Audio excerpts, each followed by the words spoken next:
أعوذ بالله من الشيطان الرجيم. بسم الله الرحمن الرحيم. هل أتاك حديث الغاشية؟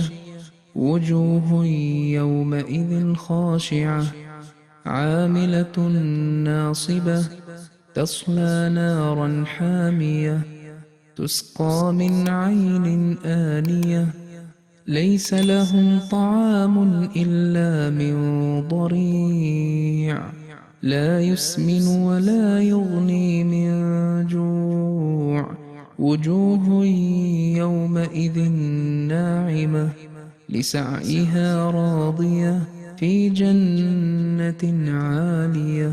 لا تسمع فيها لاغية فيها عين جارية فيها سرر مرفوعة وأكواب موضوعة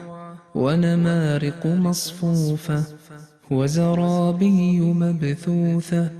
أفلا ينظرون إلى الإبل كيف خلقت وإلى السماء